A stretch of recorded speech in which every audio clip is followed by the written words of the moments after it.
Just imagine this. One day, you wake up and realize you're no longer chasing approval.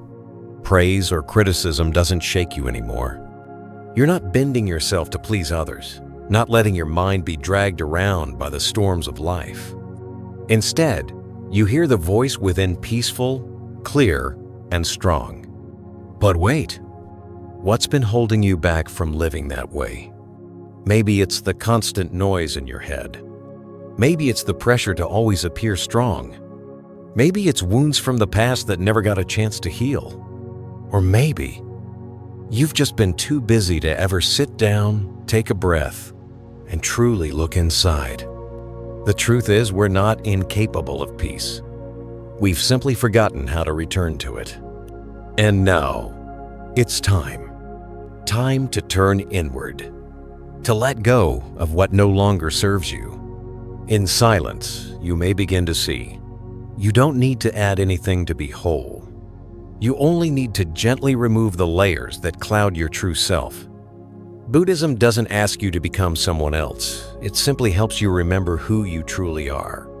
And along this journey, there are 13 timeless Buddhist principles, simple yet profoundly powerful, that can help you reconnect with yourself, transform your life, and begin again. With each breath, each moment of awareness, right here and now. So let's begin, together.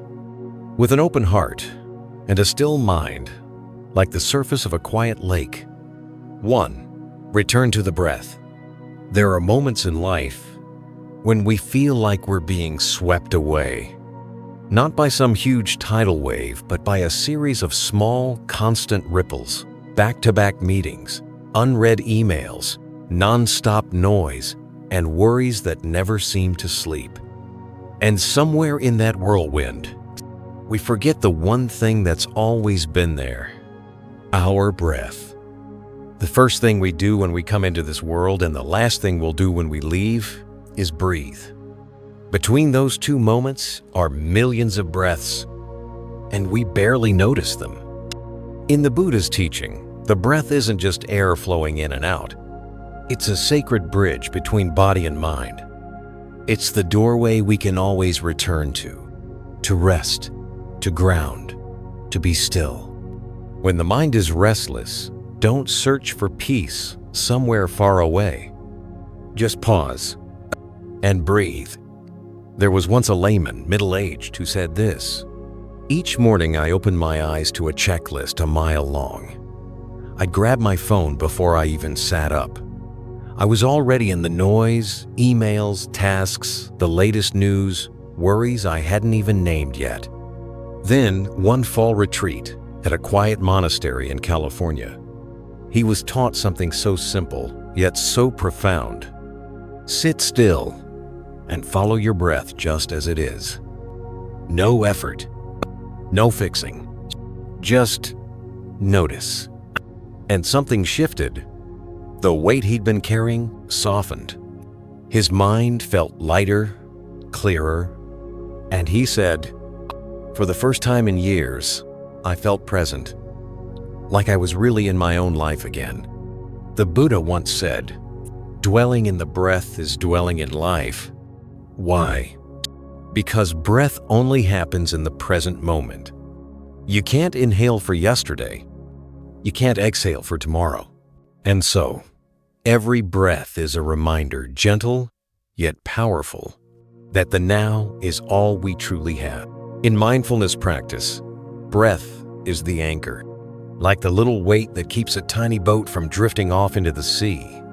When the mind feels lost or overwhelmed, come back to one deep breath, drop that anchor deep into your awareness, and you'll feel the storm begin to settle. People often think peace is some grand thing found in ancient texts, on distant mountaintops, or through long journeys. But the truth is far more simple. Peace can begin with a single breath, one moment of stillness in a busy day, one hand over your heart, whispering, "I'm alive. I'm still here." When life gets too loud, turn down the volume. When your mind is spinning, pause and listen to your breath. Just 3 conscious breaths a day, morning, noon, and night, can change everything. You don't need to strive to be better. You only need to come home to yourself fully, completely, in this breath, right now. And if ever there's a day when it all feels like too much, when things fall apart, when control slips through your hands, remember this: you still have your breath. And that breath is the beginning of all healing.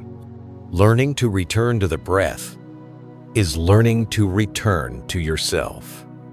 No more running, no more proving, just being here, now, and that is the deepest practice of all.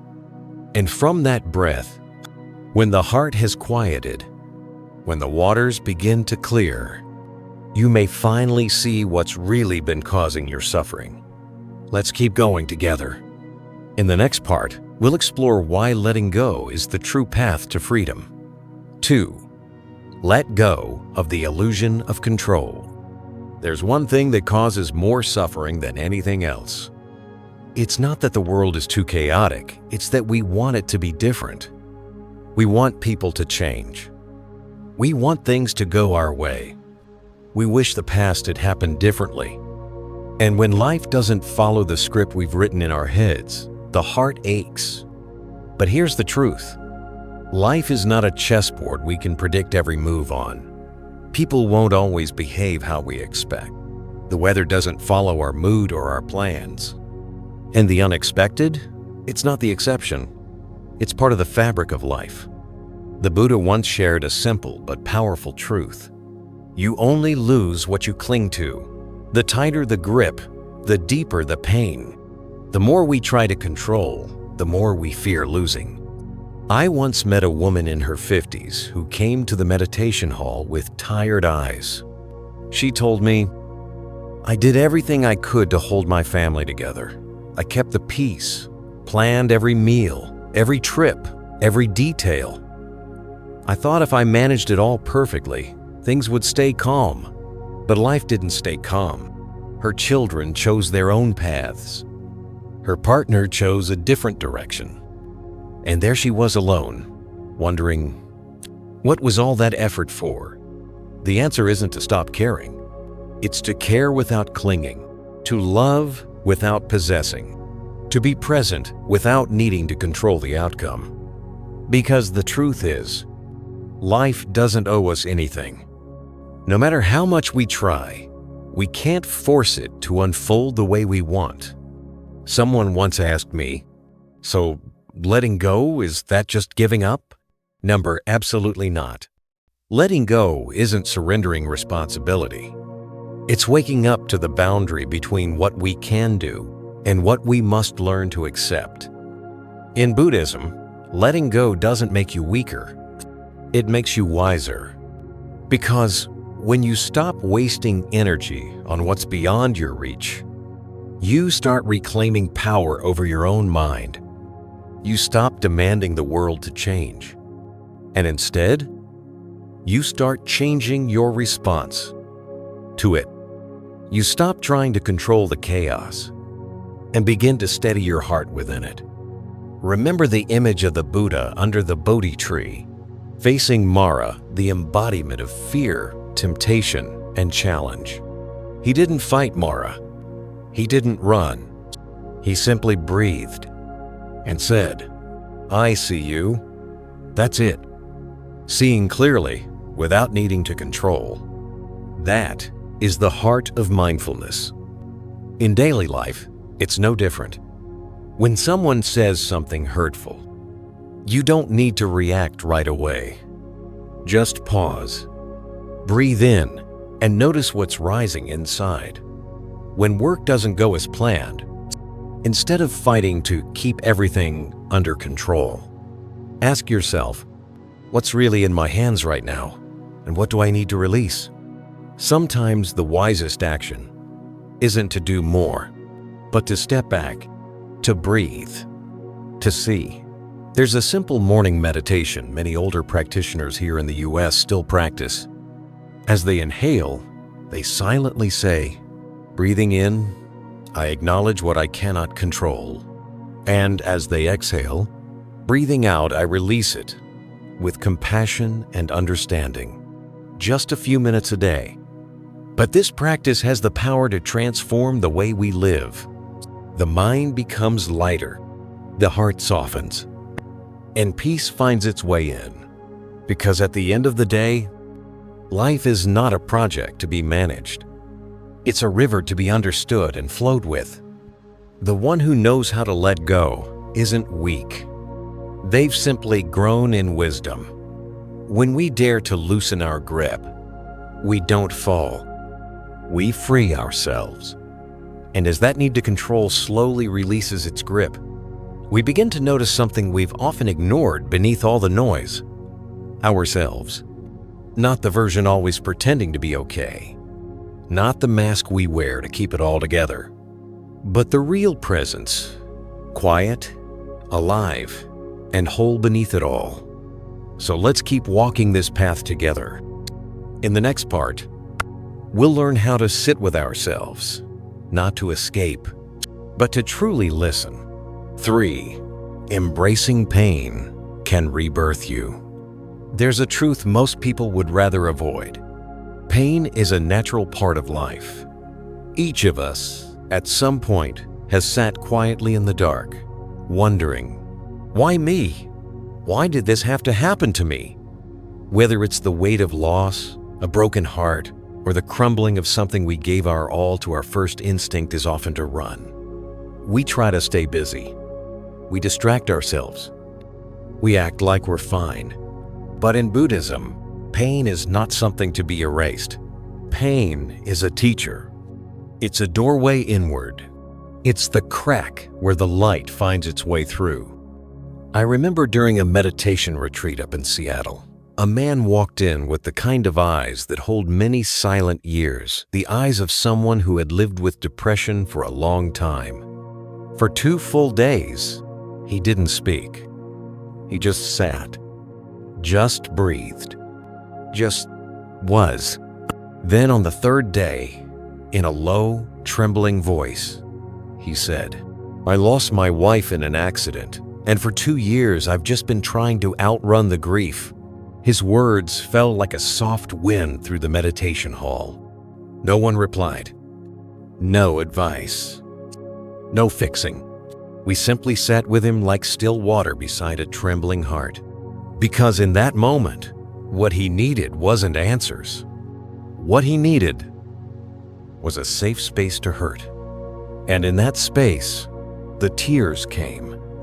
Not hidden, not shamed, just allowed. The Buddha taught that no path to awakening avoids suffering. It's the first noble truth, dukkha. He didn't hide from suffering. He faced it, understood it, and through that understanding, the path to transformation became clear. We don't grow from comfort. We grow from the cracks, from the moments that show us what truly matters, from the falls that teach us about inner strength, from the losses that help us recognize what can never be lost. Pain, when held in mindfulness, doesn't break us. It breaks the shell. It chips away at the false identities we cling to. And slowly, in the stillness, something new begins to take shape. Deeper, more real, more compassionate. Think of a seed. Before it can sprout, it has to break open. It can't remain whole and still grow. And neither can we. One woman in her 50s once told me, after a year-end retreat, "I used to be terrified of sadness. I thought if I let it rise, it would drown me.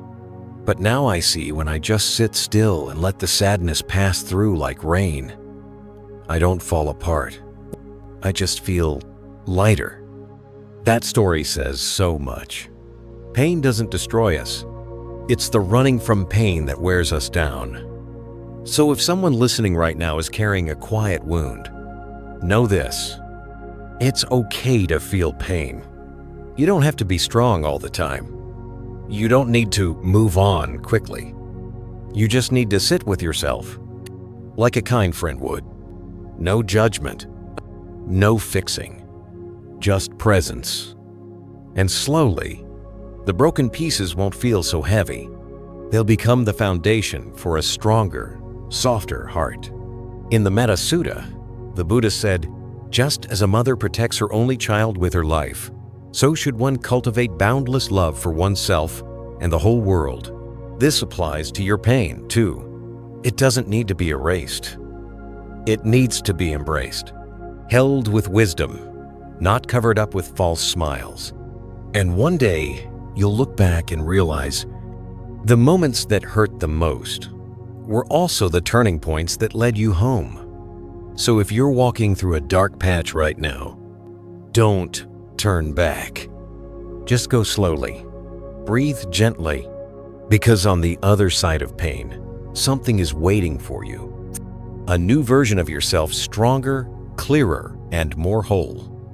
And once we've learned to stay with our pain without running, we naturally begin to lighten the load of life and return to a simpler, clearer way of being. Number 4, choose mindfulness over multitasking. There's a habit that's quietly crept into modern life and taken over more than we realize. Multitasking. We eat while watching the news. We walk while scrolling our phones. We talk to someone, but our mind is already somewhere else. And day by day, our attention gets split into pieces. The sad part is, even though we're doing more, we're not really present for any of it. I've met so many people who come to the monastery saying, "I feel exhausted, even though I'm busy all the time." But when asked, "Was there a moment today when you truly felt present?" there's usually a long silence. Because deep down, they've been doing all day but not being. In Buddhist teaching, there's a simple yet powerful principle. When you eat, just eat. When you wash the dishes, just wash the dishes. When you breathe, just breathe. Mindfulness isn't some lofty concept. It's simply being fully present with what's happening right now. Giving your full attention and your whole heart to the moment you're in. It sounds easy, but in reality, it takes real awareness. Because the mind doesn't like to stay still. It loves to wander back to regrets from the past, or forward into worries about the future. It rarely rests in the only place life actually happens, the present moment. Let me tell you a little story from a retreat in Northern California. A 38-year-old preschool teacher joined our summer mindfulness retreat. During one silent breakfast, she suddenly began to cry. Later, during tea meditation, she shared, "This was the first time I've eaten without doing anything else. No phone, no news, no talking, just eating. And I could actually taste the sweetness of the bread, the clarity of the tea. I never knew a simple breakfast could touch me like this." Her experience is not uncommon. In today's world, we often lose presence to busyness. We chase productivity but forget that life is happening moment by moment. Mindfulness isn't just a way to live more deeply. It's also a healing balm for a tired mind. In fact, Western science has caught up with what Buddhism has known for centuries. Studies show that multitasking leads to reduced brain efficiency, higher stress, and less joy. But being fully present, even while doing something as simple as walking or washing dishes, can calm the nervous system, ease anxiety, and bring genuine contentment. The Buddha said, "The one lost in the past and the one wandering in the future both miss the present. And the present is the only place we can truly live, love, and transform." You don't have to leave your life to be mindful. It starts with small things. Listening without rushing to reply. Taking one mindful sip of tea. Pausing in the middle of your day just to breathe. That return, even for a few seconds, softens the tired heart. It reminds us, you are alive, right now. Not yesterday, not in tomorrow's to-do list, but here where everything begins. I remember a retired practitioner once saying during a Dharma talk in New York, After 30 years of non-stop work, what I remember most isn't the meetings or the deadlines. It's the quiet walks with my wife holding hands, saying nothing. That's the gift of mindfulness. It doesn't need to be flashy or complicated. It only asks for your presence with those you love, with yourself, and with life itself. And one day, when you look back, what will make you smile won't be how much you accomplished, but how often you were truly there. That's real living. That's wisdom. And that's the path home to yourself. One step, one breath, one mindful moment at a time. And once we begin to live with full presence, we start to see more clearly what truly matters, what can stay, and what can be gently let go. From that clarity, life naturally becomes simpler, the mind relaxes, and the heart opens. 5. Compassion. It starts with yourself. During a small Dharma talk in Southern California, a young woman stood up to speak. Her voice trembled as she said, "I've always tried to be a good friend, a good mom, a good coworker. I listen, I understand, I support others, but when I stumble, I just can't forgive myself." And for a moment, the room went completely silent. Because the truth is, so many people are living exactly like that. They know how to love others, but they don't know how to love themselves. In Buddhism, compassion doesn't begin outside. It begins within. It starts with the ability to look directly at yourself, both the light and the shadow, with understanding, not judgment. With tenderness, like a mother watching her child fall while learning to walk. The Buddha once said, "You, yourself as much as anybody in the entire universe, deserve your love and compassion." It sounds obvious, but in reality, so many of us grew up in environments where kindness was always directed outward. Helping others? That's praised. But forgiving yourself? That's often seen as weak, as giving up. So what happens? When we make a mistake, the heart closes. We blame ourselves, judge ourselves, call ourselves cruel names, stupid, useless, not good enough. And over time, those harsh voices take root not as truth, but as silent verdicts we repeat every single day. I remember a retired doctor once shared this. In 40 years of practicing medicine, he had saved countless lives. But during his final surgery before retirement, he made a small mistake. The patient was fine, a minor complication, nothing life-threatening, but he couldn't forgive himself. He didn't lose sleep over the patient. He lost sleep because his image of being perfect fell apart. That story says something powerful. When we don't know how to be compassionate with ourselves, we live as if we must be flawless to be worthy of love. But the truth is, no one is flawless. And compassion isn't a reward, it's medicine. It's exactly what you need, especially in the moments when you feel weakest. Imagine a child learning to walk. They fall. Do you scold them? Of course not. You smile. You help them up. You gently say, "It's okay. You're learning." So why? When you fall, can't you say the same? Why not place your hand on your heart, take a deep breath, and whisper, "It's okay. I'm learning." Mindfulness and compassion are like two wings. One helps you see clearly. The other helps you hold what you see with care. If you only see without compassion, you become your harshest critic. But with compassion, you become your truest friend, the friend you need most. At a retreat in Oregon, an older practitioner once shared, "I spent a lifetime learning how to forgive others, but I never thought I had to forgive myself for the choices I made, for the things I couldn't do, for not being as strong as I thought I should be." That moment was a gentle reminder. Compassion isn't just for people who are hurting out there. It's for the part of your own heart that's quietly bleeding inside, Practicing self-compassion doesn't require anything fancy. Just a bit of silence, a slow breath, a hand on your own chest with no explanation needed. Ask yourself, if this were someone I love, what would I say to them? Then say that to yourself. You don't need to be perfect to be loved. You don't need to be better, stronger, or more successful. You just need to be present and honest enough to say, I'm learning, I'm growing. When you know how to be kind to yourself, you don't just heal your own wounds. You begin to see others differently too, with less judgment, fewer expectations, more understanding, because you realize everyone is carrying something. And from that soft place in your heart, life becomes a little lighter, your breath deepens, and even ordinary moments feel gentler. Compassion doesn't make you weak.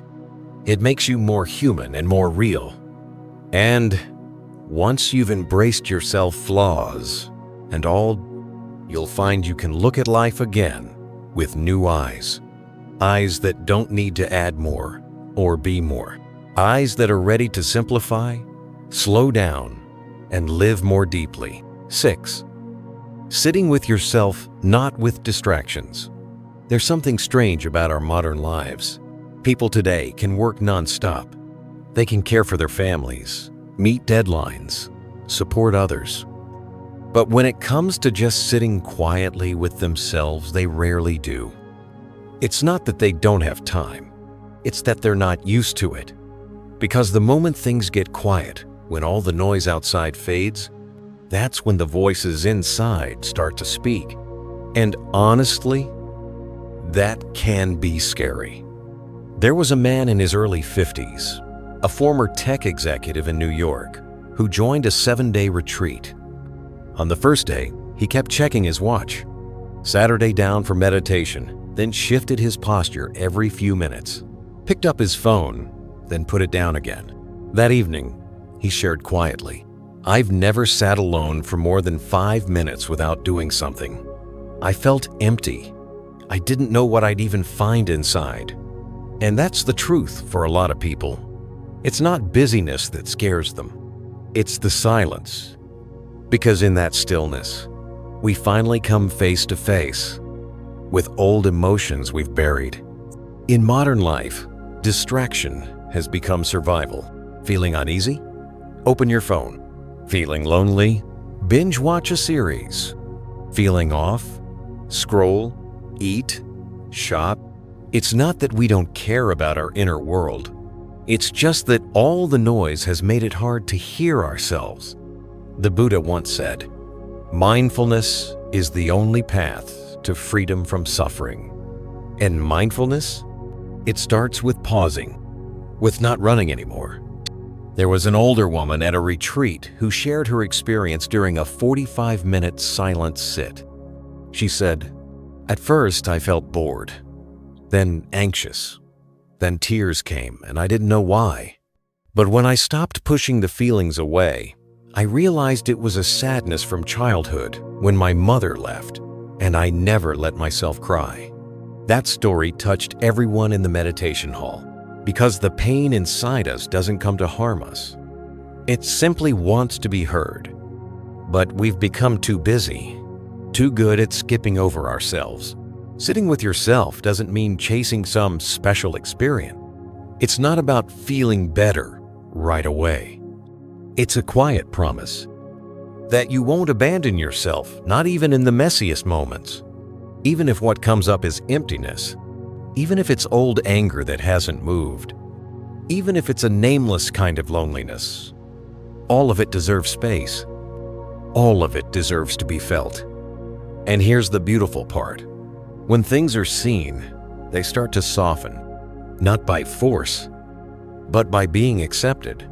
A Japanese Zen teacher once said, only when we sit long enough in silence do we begin to hear the heart and the gentleness that's always been waiting. Because underneath all the noise, the worry, the doubt, the frustration, is something clear and still. Like a quiet lake once the wind dies down. You don't need to add anything. You just need to sit and stop walking away from yourself. Some nights, turn the lights off a little earlier. No music, no phone, no talking. Just sit and breathe. That breath, it'll lead you home. Not a place out there, but the home within. And once you've learned how to sit with yourself, no longer needing distractions, no longer running, a door opens. Not a door to something new, but a door back to who you've always been. Peaceful, whole, enough. And from that return, you'll start to see it clearly. You don't need to carry so much. You don't need to own more, chase more, prove more. All you need is to live more simply in your space, in your relationships, and in your thoughts. 7. Learning to walk alone. There are times in life when people start drifting away. The phone stops ringing. The messages slow down. Those who once felt close now feel like distant echoes in a fading memory. At first, that feeling can be cold, like being left behind in an empty space. No more laughter, no one calling your name. But if you have the courage to stay with that loneliness, without rushing to fill it, something deeper begins to show itself. This isn't abandonment. It's an invitation, a door quietly opening, offering you a chance to meet yourself again. There was once a man who came to the monastery on a quiet winter day. He sat silently in the meditation hall for nearly 3 hours. When someone asked why he came, he simply whispered, "I've been around people for so long, but away from myself for even longer." That hit home for many of us. Because truth is, in today's world, you can be surrounded by a crowd and still feel utterly alone. You can have hundreds of followers online, and yet no one who truly sees what's going on inside. The Buddha once left his palace, not because he was angry, not because he gave up on life, but because he knew there was something he needed to find. And it wasn't in the banquets, the praise, or the familiar arms. It could only be heard in silence, in the sound of his own footsteps beneath the moon, in the stillness beside the river. Just wind and breath. Walking alone doesn't mean you're lonely. It simply means you no longer need others to validate your worth. You don't need applause to feel peace. And strangely enough, once you stop chasing approval, you begin to truly see yourself. You see the dreams that are actually yours, not what others expected of you. You notice wounds that never healed because you were too busy to look. You see your own softness and stop calling it weakness. One young practitioner once shared at a spring retreat, "I used to be afraid of living alone, but now I'm starting to realize it's the only time I don't have to perform. I don't have to smile to be polite. I don't have to push just to avoid disappointing someone. I can just be myself." And that's healing. You don't need others to understand. You just need to understand yourself. The Buddha said, "Do what you must do, for no one else can walk your path for you." The spiritual journey is personal. No one can meditate for you. No one can forgive for you. No one can love you enough if you haven't learned to love yourself first. So yes, maybe you don't have as many friends around you right now. Maybe the room feels a bit quieter these days. But if you can stay with that silence, you just might start to hear what the noise never let you hear. Your own voice.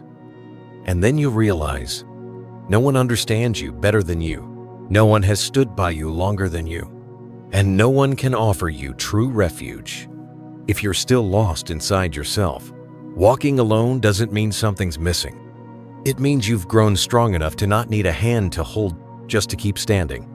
And the miracle is, once you learn how to walk alone, the relationships you create afterward, they won't come from need. They'll come from fullness. You won't seek people to rescue, to fix, to fill the gaps. You'll walk side by side, two free beings, together not out of lack, but out of understanding. So if you're in a season that feels like being alone, please don't rush to label it as misfortune. It might just be the most beautiful chapter of your awakening, because it's the time you come home to yourself, and from there, you begin to live more honestly, more grounded, more true. And when you've made peace with walking alone, when you're no longer stirred by what you don't have, you'll begin to live not to prove anything, but simply to live with simplicity, with clarity, with quiet fullness. 8. Letting go of the old self to come home to who you really are. Have you ever sat alone, quietly thinking back on your life, and felt a strange kind of sadness rise up? Not because of something you lost, not because someone walked away, but because suddenly you realized there was a version of you that once existed, and it feels so different from who you are now. Maybe you were more innocent, more brave. Maybe you once dreamed beautiful, pure dreams. But over time, after the wounds, the failures, the criticism, and all the labels people placed on you, you slowly became someone even you don't recognize. There was a woman in her 60s who once shared a story during a weekend retreat. Her voice was soft, but her words hit everyone in the room. She said, "I used to be a girl who loved writing, loved to laugh, and believed in goodness. But after my marriage fell apart, I started to shut down. I told myself I was too naive. I pushed away the things that once made me happy because I thought, I'm not that person anymore." And it wasn't until today, sitting in this silent meditation, that I realized that girl never really left. She's just been buried under layers of dust. In Buddhism, there's a deep truth. There is no fixed self. The self or ego is not a solid thing. Your body, your mind, your emotions, your thoughts, they're always changing, like a river. But ironically, the very thing that causes us the most suffering is trying to hold on to an old image of who we were. Some people live forever as victims of the past. Others stay stuck in the belief, I'm not good enough. I always mess things up. Some keep replaying the same old story, as if that's the only thing that defines who they are today. But listen, you are not your pain. You are not who others say you are. You are not your failure, or that mistake you made years ago. You are someone who can learn to walk again. You can change. You can be softer, braver, clearer. If you're willing to let go of the old shell, the Buddha said, you are not bound by the past. You can begin again at any moment. That's not just a beautiful idea. It's a real, living truth. Awakening doesn't require perfection. It just asks that you pause and take a good look at yourself. And when you do, you may realize it's time to stop repeating the old story. Time to step out of that role you've outgrown. You don't have to prove anything anymore. Just come home to the version of you that is light, alive, and free. There was a father who once shared after losing his daughter to illness, I live differently now. I'm no longer the strict man obsessed with work. That loss awakened a part of me I hadn't felt in years. Now, I move slower. I love deeper, and I'm not ashamed that I've changed. That is rebirth from the inside out, not because he wanted to be better, but because he wanted to be more real. And if today, you're still carrying an old version of yourself, some name you once gave yourself like failure, not lovable, always wrong, maybe now is the time to finally let that go.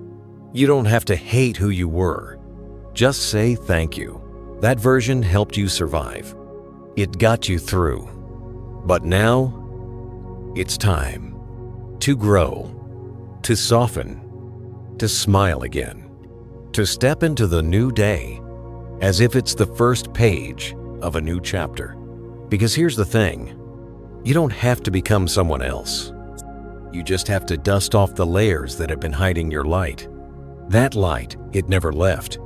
It's been there the whole time, just waiting for you to come back and turn it on. And once you start to realize you can begin again, once the old self starts to loosen its grip, your heart will feel lighter, your mind will feel more spacious, and suddenly, you won't need to carry so much in the outer world, because inside, you finally feel whole. 9. Be the observer, not the reactor.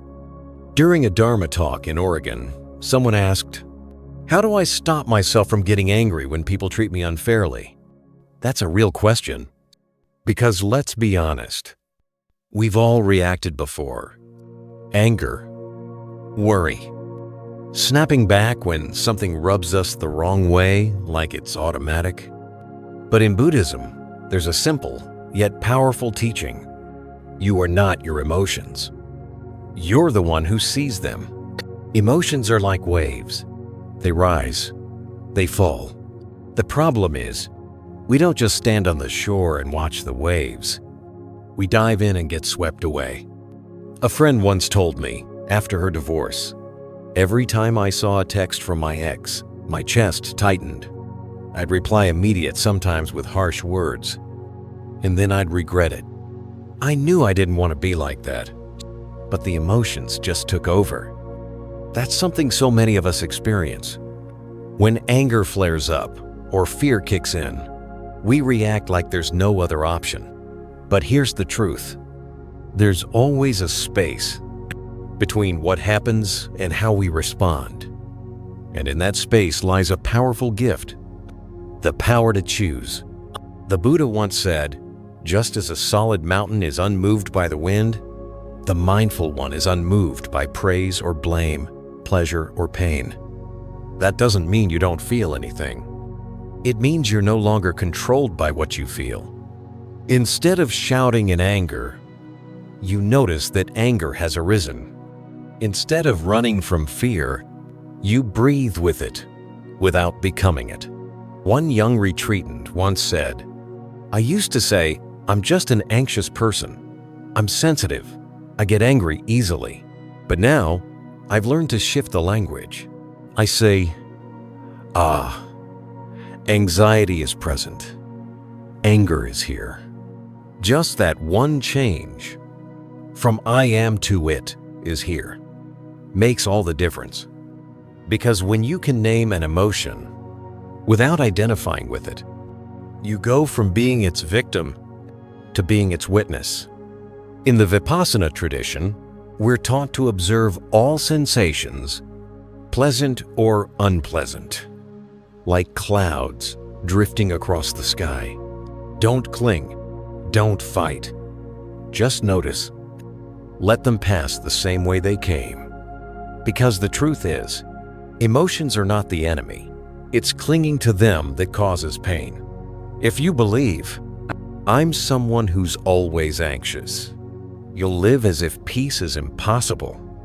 But if you say, anxiety is visiting right now, then you also realize it'll leave, as long as you don't keep feeding it.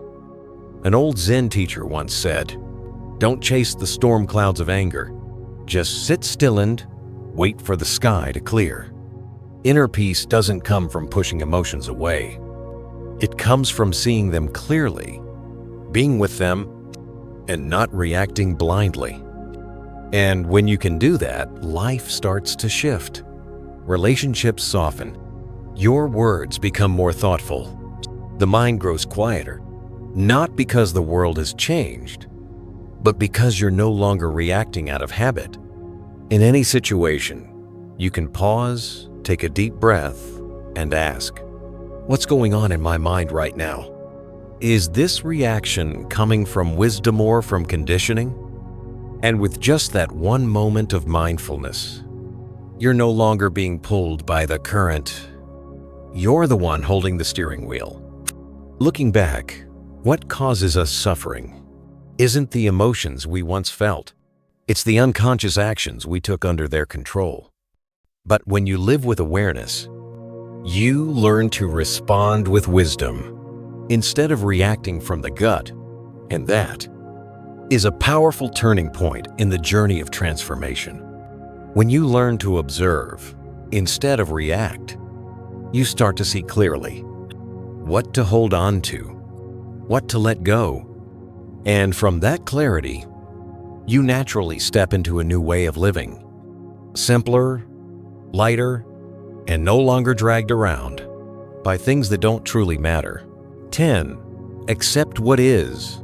Change what you can. There's a kind of exhaustion that's all too common these days. It's the exhaustion of fighting everything, fighting what already happened, fighting people who didn't meet our expectations, fighting ourselves because we think we're not good enough. And after all that effort and resistance, many of us still feel drained.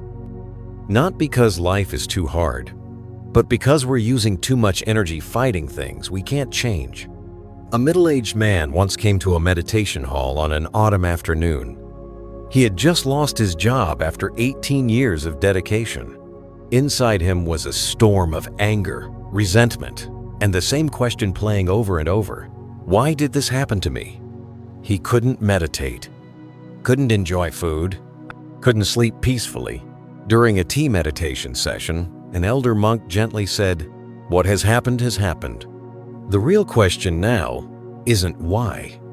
It's, where do I go from here?" That one sentence didn't erase the pain, but it planted a seed, the seed of acceptance. Not acceptance because of helplessness, but because it's time to stop wrestling with the past and start living with clarity in the present. In Buddhism, there's a powerful wisdom called right view, the ability to see things as they truly are, not sugar-coated, not dramatized, just seeing clearly what can be changed and what can't. You can't change the weather today, but you can change how you step outside. You can't rewrite the past, but you can stop repeating what's hurt you. Acceptance doesn't mean giving up. It's the art of letting go of what drains you, so you can keep your energy for what truly matters. Because when you're too busy blaming, regretting, or resisting what's already done, you don't have enough space inside to see where to go next. The Buddha said, "There is no path to happiness. Happiness is the path. And that path only begins when you stop fighting reality." At a retreat in the north, an elderly woman once shared, "After my husband passed, I lived 3 years in bitterness. I couldn't believe it had happened. Then one day, while washing dishes hands still shaking, tears still falling, I whispered to myself, 'He's not coming back, but I'm still here.' And for the first time, I set the bowl down just a little more gently." That kind of acceptance doesn't come from the mind. It comes from somewhere deeper, from a heart that's finally beginning to open again. In mindfulness practice, there's a crucial step called seeing things as they are. No adding, no subtracting, just clarity. And from that clarity, wise action naturally arises. If something can be changed, take action. If not, breathe, let go, and learn to stay with it, with compassion. Because here's the truth. Not everything in life needs fixing. Some things just need to be understood, to be accepted. And once the mind softens, you'll see. You don't have to change your whole life to feel lighter. Just change how you walk through it. Shift from blame to gratitude, from reacting to choosing, from trying to control everything to realizing that some things simply need your breath, not your grip. Acceptance doesn't make you weak. It makes you stronger. Because now you're not wasting energy on what can't be changed. You're using your full awareness to change what you can. And once you begin walking with that kind of clear seeing, knowing what to accept and what to act on, you're already walking the path of wisdom. 11. Simplify your life. Elevate your soul. Sometimes, on a quiet afternoon, just sitting on the porch of a temple watching the leaves fall, you suddenly realize something. Peace doesn't come from anything grand. It doesn't live in a bigger house.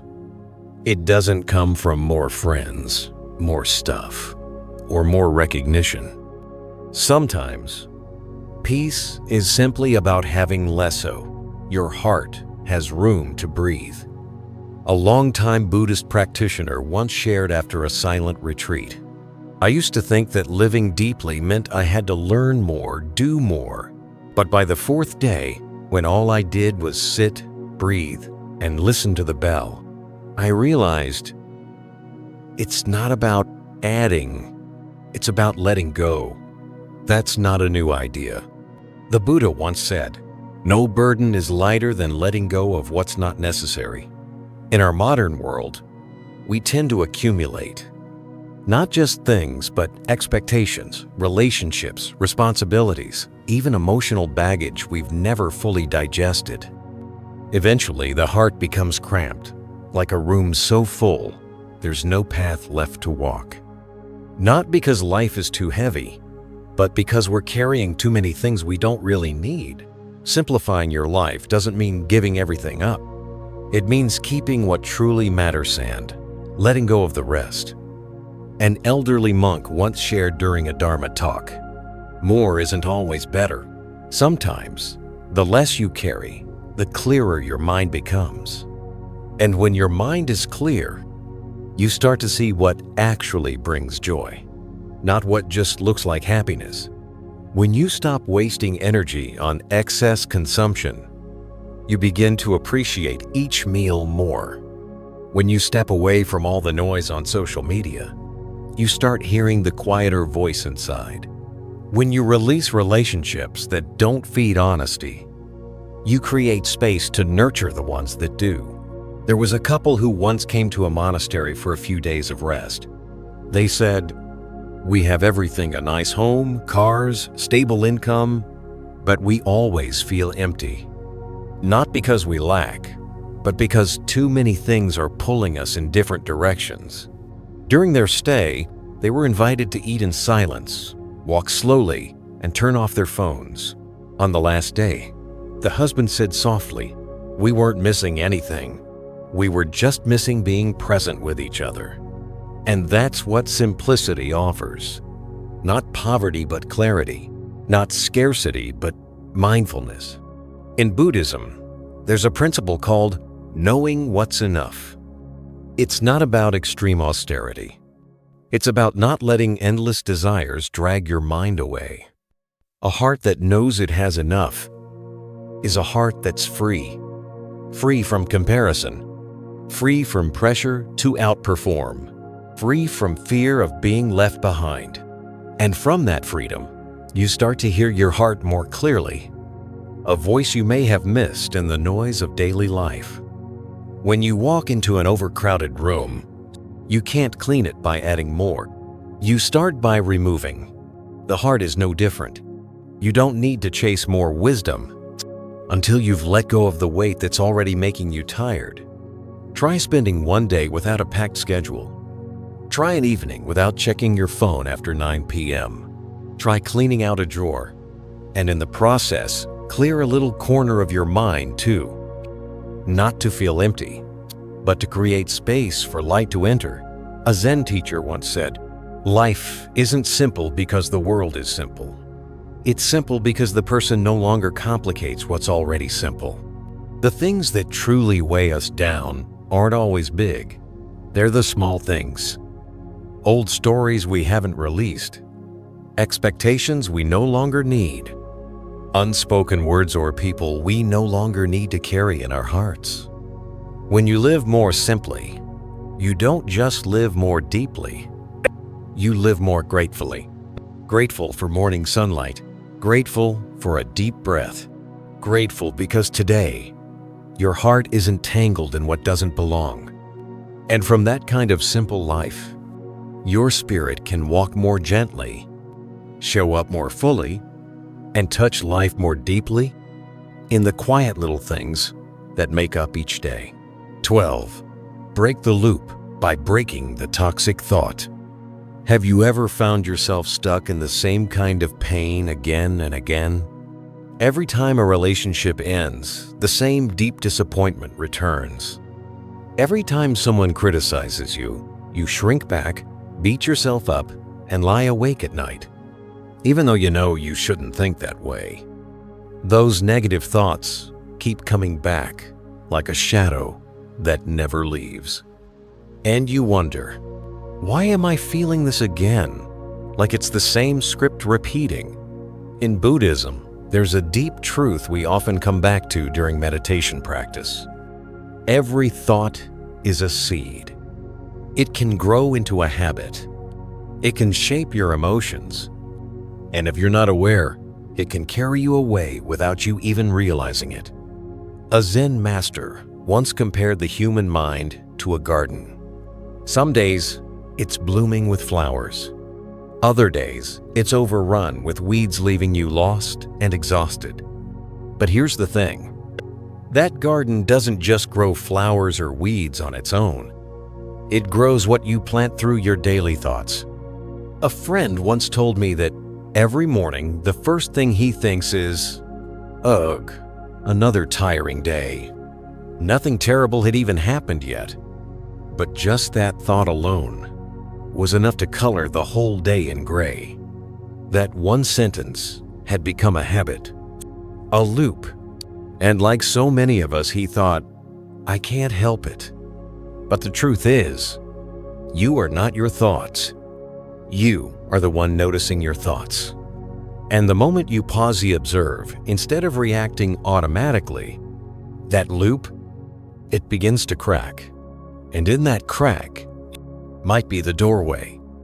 One time, a student asked the Buddha, "How do I stop falling into the same suffering again and again?" The Buddha didn't give a long lecture. He simply asked, "Did you see the thought rise before you reacted?"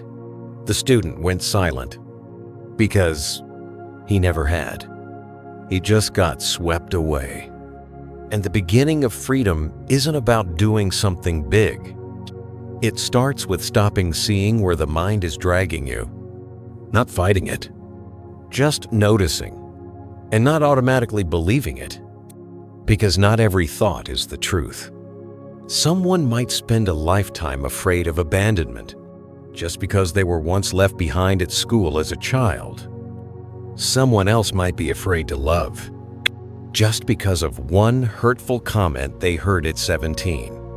These thoughts, repeated long enough, become beliefs. And if they're not seen with awareness, they start pulling the strings like invisible threads. Mindfulness isn't some fancy technique. It's simply this: being fully present with what's going on inside. So instead of reacting right away when someone says something upsetting, try pausing for just a few seconds. Ask yourself, what is my mind really wanting right now? Where is this thought coming from? And sometimes, just those few seconds can save a whole conversation from breaking apart. The mind is like water. If you keep stirring it, you'll never see the bottom. But if you let it sit still, the mud settles and the water clears. Toxic thoughts can't be forced away or ignored. They begin to lose power when you look at them with understanding and kindness. There's a story of an older woman who once came to see the monk, Ajahn Chah. She said, "I've always blamed myself for being a bad mother. I've lived in that thought for 30 years. Ajahn Chah looked at her gently and asked, "Did you love your children with everything you had?" She nodded, and he replied, "Then let that truth stay, and let that other thought go. Every day, thoughts will come. Some are nourishing, some are harmful, but you get to choose what to keep and what to let pass." Just like a gardener can't stop weeds from growing, but they can choose which plants to water.